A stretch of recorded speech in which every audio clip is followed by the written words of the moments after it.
আপনি আপনি শুধু আপনার পাওয়ার দেখানোর জন্য আমাকে তুলে এনেছেন, আপনার ক্ষমতা যাচাই করার জন্য, জাহির করার জন্য আমাকে বেফালতু আটকে রেখেছেন। আমি আমার ক্ষমতা জাহির করি না তোদের মতো। আজ অবধি কোনো নিরপরাধ লোককে ধরে আনিনি। তুই তোর লোকেদের দিয়ে আমার বাড়ির মেয়ের গায়ে হাত দিয়েছিস, তাই তোকে ধরে নিচ্ছে। আর তোর ওই চেলাই দায় মুনিয়ার এই সর্বনাশের জন্য। তোর চেলা পিন্টু। আমি কি ঘটনার সময় ছিলাম?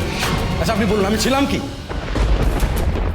সব কাজ তো আর সশরীরে হাজির থেকে নিজেকে করতে হয় না, সব কাজ নিজে হাতেও করতে হয় না।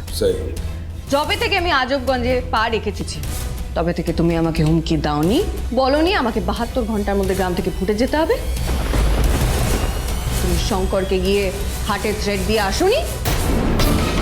কে জানে, হয়তো সেই হাট থেকেই তুমি তোমার চালাদেরকে জানিয়ে দিয়েছিলে যে শিউলিদের মিথ্যে ফোন করে বড় রাস্তার পাশের মাঠে আসার জন্য। আরে আপনি আমার নামে ফালতু বলবেন না ম্যাডাম, প্লিজ। আরে কে কোথায় কি করে বেড়াচ্ছে তার দায় আমি নেব না। তোমার নাম নিয়ে তোমার দাপট কাজে লাগিয়ে তোমার ছেলেরা যদি কিছু করে তোমাকে তার দায় নিতে হবে বই কি। গুরু যেমন শিষ্যের সুফলটা ভোগ করে, সেরকমই শিষ্যের অপরাধের দায়ও গুরুকেই নিতে হয়। আর তুমি তো আবার হারাধন সরকেলের সাথে কাজ করো। হারাধন সরকেল কত নোংরা চরিত্রের মানুষ সেটা আমার থেকে ভালো কেউ জানে না। আর সবটা যে একা তোমার মাথার খেল নয় সেটা আমি খুব ভালো করে জানি। বিশু পাল এত দুর্বল নয় যে মেয়েদের ওপর অত্যাচার করে নিজের পুরুষত্ব ফলায়। বিশু পালের সঙ্গে যদি কারোর কোনো শত্রুতা থাকে তা হচ্ছে পুলিশের সঙ্গে।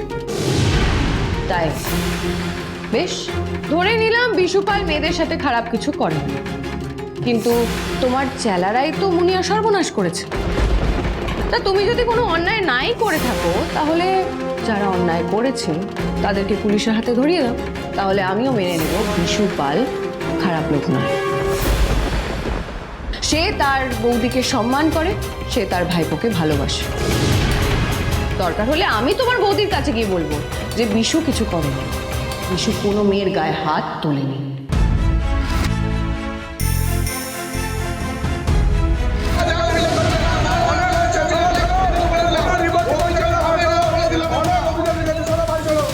না, আমার মেয়ে আর কোনো রকম কোনো অভিযোগ এই থানায় লেখাবে না। আমি জোর করে হলেও ওকে আবার ওর শ্বশুর বাড়িতে পাঠাবো। আপনি কেন বুঝতে পারছেন না? আপনার মেয়ে তো অন্যায়ের বিরুদ্ধে প্রতিবাদ করছে। আরে বাবা, আমার মেয়ে কি করবে কি না করবে সেটা তো আমি ঠিক করব। আপনি কে মশাই?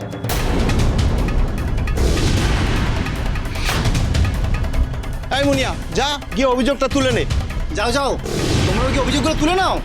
আরে যাও, এরকম করার অশান্তিটা কেন না? আমরা তোমাদের স্বামী, আমাদেরকে না জানিয়ে তোমরা থানায় এসেছো রিপোর্ট করাতে? খুব সাহস হয়েছে দেখছি। আর এই যে তুমিও মুনিয়াকে নিয়ে ভেতরে যাও, প্রথমে অভিযোগটা তোলো, তারপর মেয়েকে নিয়ে বাড়ি চলো। না, মুনিয়া অভিযোগ তুলবে না। এত বড় সাহস তোমার? তোমাদের যে খাওয়ায় পড়ায় তার মুখের উপরই না বলছো? ঠিক আছে, তুমি এবার বাড়িতে ফেরো, তারপর দেখছি তোমাদের খাবার দাবার কোত্থেকে জোগাড় হয়। বাহ, আপনি তো দারুণ স্বামী, দারুণ বাবা। মেয়ে অন্যায়ের বিরুদ্ধে প্রতিবাদ করছে বলে আপনি এখানে এসে বলছেন যে ওদের ভাগ্যে খাবার জুটবে না। আর আপনার বউ যদি বাড়িতে গিয়ে রান্না না করে তাহলে আপনার ভাগ্যে কিভাবে খাবার জুটবে ভেবে দেখেছেন? রাখুন তো আপনার ওই বাতেলা। ভাত ছড়ালে না কাকের অভাব হবে না। এই যে ম্যাডাম স্যার, ইনি কি আর চিরকাল এই গ্রামে বসে থাকবেন এদের দেখাশোনা করার জন্য? ইনি তো দুদিন বাদেই চলে যাবেন, তখন এরা বুঝতে পারবেন এদের কপালে কি আছে। এই চল তো সবাই, এই বউগুলো বেশি টেটিয়াগিরি করছে, নিজেদের বড়দের কথা না শুনে ম্যাডাম স্যারের কথায় নাচছে। এদের সব কটাকে শায়েস্তা করে ছাড়বো। চল চল সবাই। সত্যি যদি আমাদের বরেরা খাওয়া দাওয়া বন্ধ করে দেয় তখন আমরা কি করব? আপনারা কি করবেন মানে? আপনাদের ভাগ্যে কি আছে সেটা অন্য কেউ ঠিক করতে পারে না। নিজেদের ভাগ্য নিজেদের লিখতে হবে। এত ভয় পাওয়ার কিচ্ছু নেই। কতদিন আপনাদের বরেরা আপনাদের হুমকি, মেয়েদের ওপর অত্যাচার করে ভয় দেখিয়ে আপনাদের মনের দিক থেকে শরীরের দিক থেকে দুর্বল করে দেওয়া হচ্ছে। মেয়েরা পুরুষদের হাতের পুতুল নয়, তারাও মানুষ। সমাজে তাদের সমান অধিকার আছে। কেউ ফাঁকি দিয়ে দমিয়ে রাখতে পারবে না। কিন্তু খেতে পড়তে তো অনেক টাকা লাগবে ম্যাডাম স্যার, আমরা কোথায় পাবো অত টাকা? আপনাদের সবাইকে রোজগার করতে হবে, তাহলেই একমাত্র আপনারা নিজেদের পায়ে দাঁড়াতে পারবেন। কিভাবে রোজগার করব আমরা? এই জন্য বলেছিলাম ছেলে মেয়েদেরকে স্কুলে পড়তে পাঠান। আজকে আপনারা যদি পড়াশোনা করতেন তাহলে ঠিক দেখতেন নিজেদের রোজগার করার একটা ব্যবস্থা করে ফেলতে পারতেন।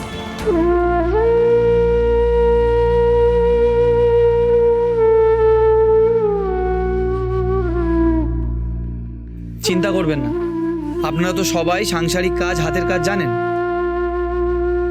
আমরা দুজনে আপনাদের রোজগার করতে সাহায্য করব। আপনারা শুধু আমাদের ওপর ভরসা রাখুন আর নিজেদের ওপর বিশ্বাস রাখুন। পারবেন তো? পারবো পারবো পারবো। আপনাদের বড়দের এবার দেখিয়ে দেওয়ার সময় এসে গেছে। আপনারা মেয়ে বলে ফেলা ফেলার বস্তু নন। আপনারা আপনাদের বরের চেয়ে কোনো অংশে কম না।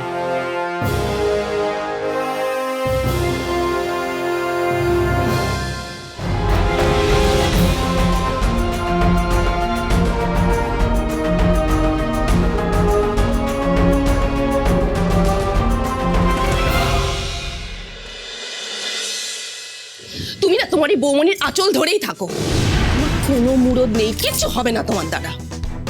এই বাড়ির সব সম্পত্তি তো তোমার বৌমনি একাই হাতিয়ে নিল। ভাস্কর, তুমি এই বাড়ির ছেলে, কিন্তু তুমি নিজের অধিকার এইটুকু ফলাতে পারলে না।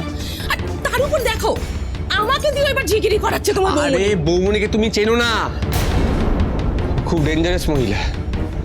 শোনো, বেশি বেগরবাই করলে না আমাদের না বাবার মতন হাল হবে। সবাইকে ঘাট ধাক্কা দিয়ে বাড়ি থেকে বার করে দেবে, তখন বুঝবে ঠেলা। আমি তাই বলছি এখন কয়েকটা দিন চুপ থাকো, তারপরে আমি পুরো ব্যাপারটাকে থামো থামো তো থামো, তোমার দ্বারা কিচ্ছু হবে না, কিচ্ছু না। যা করার এবার আমিই করব। কিরে শঙ্কর, তুই খেতে বসলি না? আয় বসে যা। হ্যাঁ বাবা, বসে পড়ছি, আমারও খুব খিদে পেয়েছে। থালা নেই। বাবা তোমরা খাও, আমি একটু বাদে খাচ্ছি। কেন একটু বাদে কেন আবার? না খিদে নেই। কমে একটু, এই তো বললে খিদে পাচ্ছে, আবার বলছো খিদে পাইনি। তুমি কি ম্যাজিক করে পেটটা ভরে নিলে নাকি? আমাকে একটু ম্যাজিকটা শিখিয়ে দিও তো। তো একটু বেশি বেশি খিদে পায় আর বারবার খিদে পায়, আমিও ম্যাজিক করে পেট ভরিয়ে নেবো।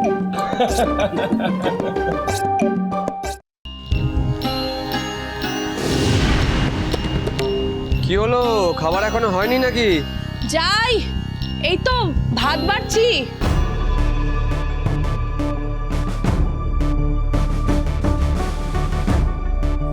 এই তো।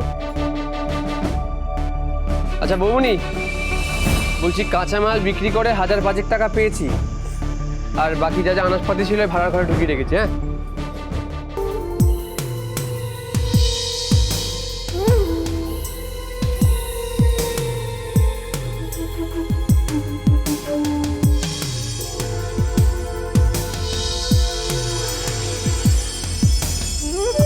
আচ্ছা শোনো ভাস্কর, 500 টাকা রেখে আমাকে বাকি টাকাটা কাল সকালে দিয়ে দেবে।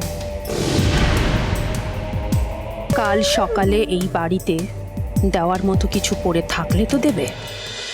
দিবাকর, তোমাকে দেবো? শঙ্কর, খেতে বসে পড়ো।